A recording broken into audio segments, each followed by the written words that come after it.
परभनी में दलित उत्पीड़न का बहुत बड़ी घटना घटी है। हमदापुर नाम का गांव है। परभनी जिला है और तालुका मानवत है। ये महाराष्ट्र की घटना है। इसके पहले खैरलांजी जैसी बड़ी घटना घटी थी और महाराष्ट्र ही नहीं पूरा देश और दुनिया उस जातीय उत्पीड़न के मामले से हिल गया था। लेकिन तब से लेके आज तक दलित उत्पीड़न के खिलाफ कोई भी सरकार बात नहीं करती। दलित उत्पीड़न रोज घटनाएं घटती है, एट्रोसिटी एक्ट की घटनाएं घटती है, लेकिन कोई भी केस में बड़ी शिक्षा देकर यहाँ पर यह घटना घटनी नहीं चाहिए, इसलिए किसी ने कोशिश की नहीं है। ये हमदापुर परभनी की जो घटना है, कल मैं वहां पर गया था।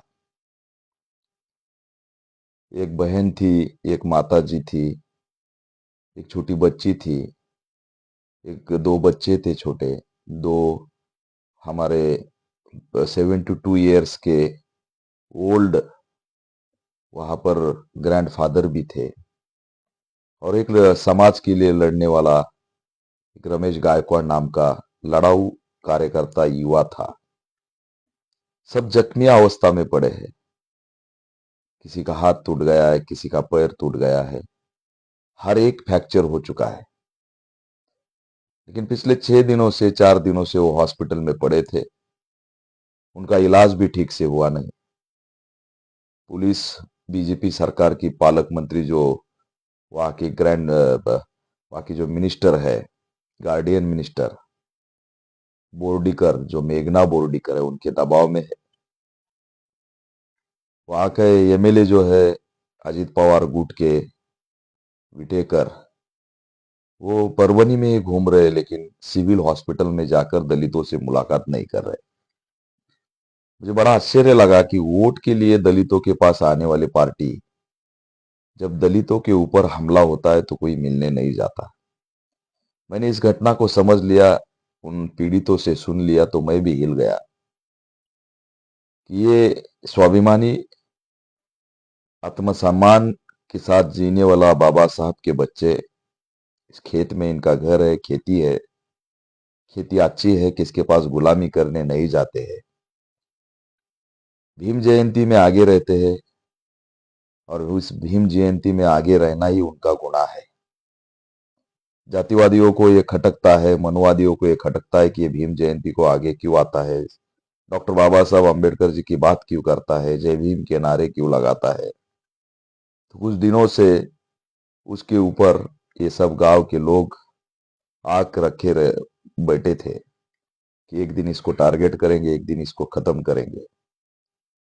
और फिर उन्होंने एक 14 साल की बच्ची को छेड़ने का काम किया और उसे रोकने का प्रयास परिवार ने किया। तो सब परिवार को 150 या 200 लोगों ने घेर लिया और हथियार, काटी, लाठी सबसे मारा गया। हर एक का हाथ फ्रैक्चर है, हर एक के बदन पर लाठियां है, किसी का पैर फ्रैक्चर है। इसमें जो रमेश गायकवाड़, जो सबसे लड़ने वाला युवा है, वो गंभीर है।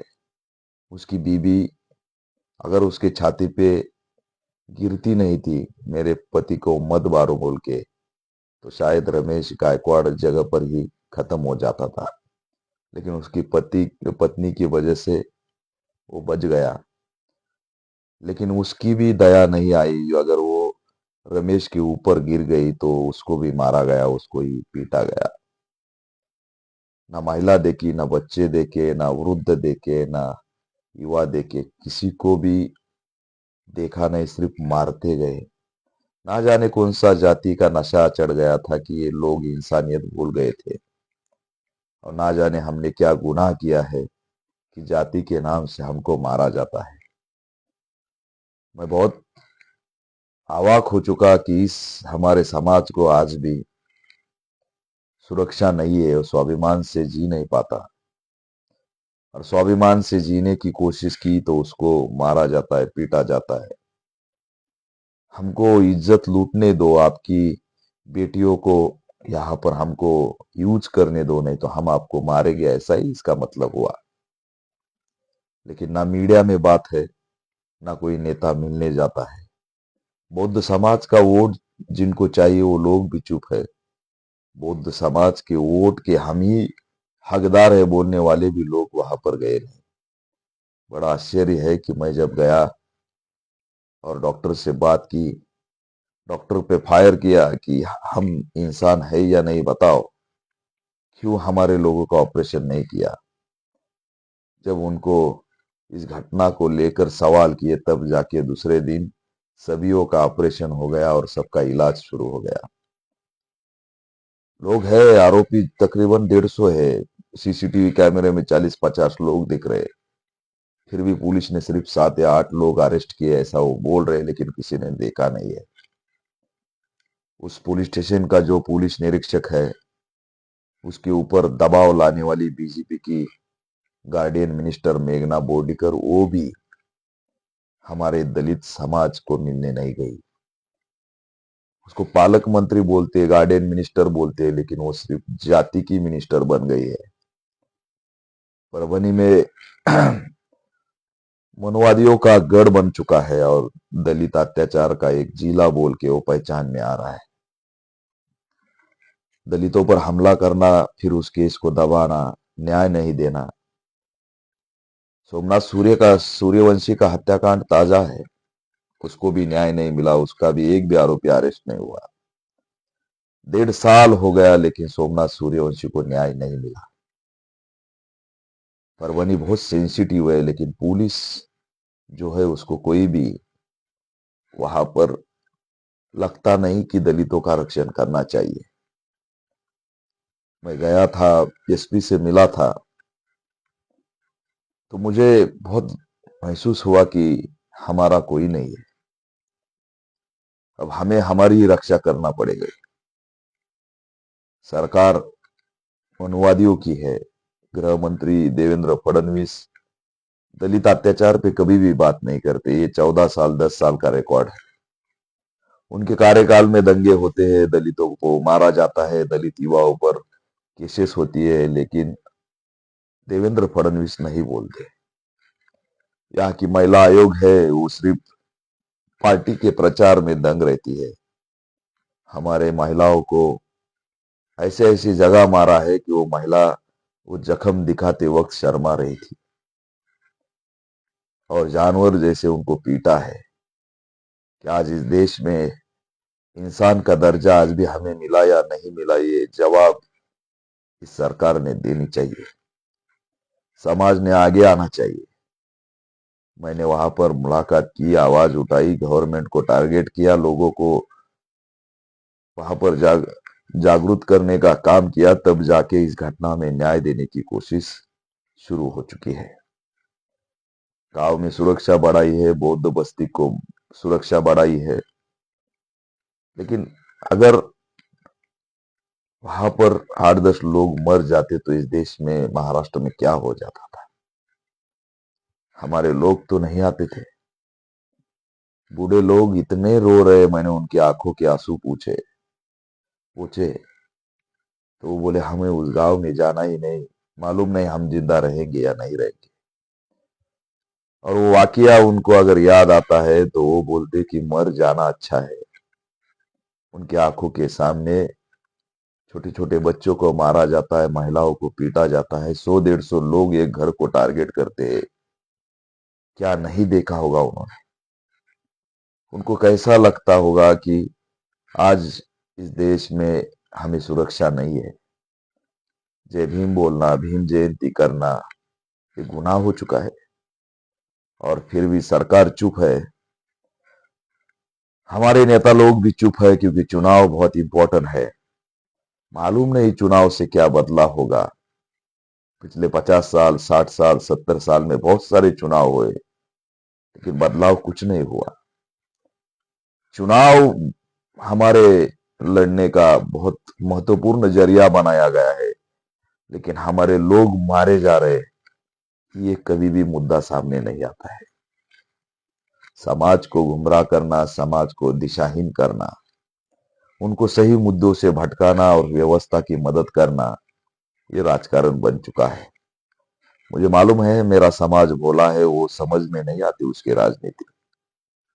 लेकिन जिनको समाज ने आगे किया है उनका कर्तव्य है कि समाज की दिशा भूल नहीं करना चाहिए। क्या हालत है महाराष्ट्र में दलितों की। देश के खैरलांजी घटना के बाद सबसे बड़ा हमला कोई होगा तो ये अमदापुर का कल का हमला है। लेकिन उनको देखने भी कोई लीडर जाता नहीं। ना कोई एसपी से बात करता है, ना पुलिस से बात करता है, ना गृह मंत्री से बात करता है। लेकिन मैं गया हूं, मेरी जितनी ताकत है मैं लड़ रहा हूं। मेरे बाजू में व्यवस्था नहीं है, मेरे पीछे ना जाने कितने लोग हैं, लेकिन मेरी आवाज है, जो आवाज जब तक चलेगी मैं लड़ता रहूंगा। परभनी में ये सबसे बड़ी घटना घटी है। हमारे लोगों को मारा गया है, पीटा गया है। हमारी मांग है कि जो लोग हैं उन्होंने इसके पहले भी नीला झंडा जलाने का काम किया है, गांव में दहशत फैलाने का काम किया है। ये बाबा साहब के विचारों की जयंती के खिलाफ है। इनके खिलाफ कड़ी कार्रवाई होनी चाहिए, मकोका के अंतर्गत कार्रवाई होनी चाहिए। मैं इसको टेररिस्ट अटैक बोलता हूँ। टेररिस्ट अटैक सिर्फ बॉर्डर पे नहीं होता, कश्मीर में नहीं होता, वो तो है ही है। लेकिन दलितों को मारना भी एक टेररिस्ट अटैक है। और इन टेररिस्टों को यहाँ की जो उनकी कौम है वो साथ देती है, तो इनको भी टेररिस्ट कौम क्यों नहीं घोषित करना चाहिए, ये सवाल मैं केंद्र सरकार और राज्य सरकार से पूछता हूँ। क्यों आप अहवाल नहीं लागे लाते कि दलितों के ऊपर हमले करने वाले जितने भी कौम है, जितनी भी जातियां है, वो टेररिस्ट जैसा काम क्यों कर रही है। ये सवाल हम सरकार से पूछते हैं और उनका अहवाल आगे लाके उन्होंने इसके ऊपर कड़ी कार्रवाई करनी चाहिए। हमें लगता है कि बदलाव होना चाहिए लेकिन होता नहीं है। लोग एक साथ रहने चाहिए लेकिन नहीं होता, क्योंकि जातीय प्रवृत्ति कम जो लोग रहते हैं वो उनको कभी भी एक साथ समाज को रहते हुए देखना अच्छा नहीं लगता। कभी हम पॉलिटिकल एजेंडा के बलि पड़ते हैं तो कभी हम यहाँ के राजनीति के लिए यूज एंड थ्रो बन जाते हैं। हमारा यूज सिर्फ उनके एजेंडा के लिए होता है और एजेंडा के लिए हमारे लोग मारे जाते हैं। यह अमदापुर प्रकरण बहुत गंभीर है। राज्य सरकार से हमने मांग की है कि इसमें जो भी आरोपी है सब अरेस्ट होने चाहिए, सब पे मकोका लगना चाहिए। हमारे समाज को सुरक्षा देनी चाहिए। और जिस 10 लोगों को मारा गया है वो सब फ्रैक्चर हो चुके हैं, वो जिंदगी में ना जाने आगे काम करेंगे या ना करेंगे। उनको अपाइज किया है, तो सबको मिलाकर 5 करोड़ रुपए और उनके घर के अंदर सबको जो जो शिक्षित है उनको सरकारी नौकरियां देनी चाहिए। ये हम सरकार की तरफ, देवेंद्र फडणवीस की तरफ मांग करते हैं और समाज को ऐलान करते हैं कि जाग जाओ, जो दिखता है वैसा नहीं है। आपको दिखाया कुछ अलग जाता है और घटता कुछ अलग है। आपको अलग आंदोलन में एंगेज किया जाता है और ये एंगेज करने वाले बीजेपी और आरएसएस के हस्तक है। सरकार की मदद करते हैं ताकि आप सही मुद्दों पे लड़ाई ना लड़े, ताकि आप सही लोगों के पीछे ना जाए। तो आपको भी, समाज को भी अभी सुधरना पड़ेगा। अपना जो लड़ने वाला आवाज है उसको आगे लाना पड़ेगा और समाज के अन्याय अत्याचार के खिलाफ रास्ते पर उतरना पड़ेगा। ये ऐलान मैं इस माध्यम से करता हूँ। परभनी महाराष्ट्र के अंदर है और हमदापुर गांव बहुत भयानक और बड़ी घटना हुई है। इसका संज्ञान देश में जितने भी दलित एमपीज है वो भी लेंगे। और SC ST आयोग जो सिर्फ नाम के लिए जिंदा है, वो कुछ करता ही नहीं है। लेकिन हम बोलते हैं SC ST आयोग देखे, तो देख लीजिए। आपसे तो कोई अपेक्षा रही नहीं, महिला आयोग से भी अपेक्षा रही नहीं। न्याय जिंदा है या नहीं, ये सवाल अभी जिंदा है। और ना जाने क्यों दलितों को ही अलग नजरिए से देखा जाता है। हर घटना में दलित को न्याय नहीं देना, इसलिए लोग एक साथ आते हैं।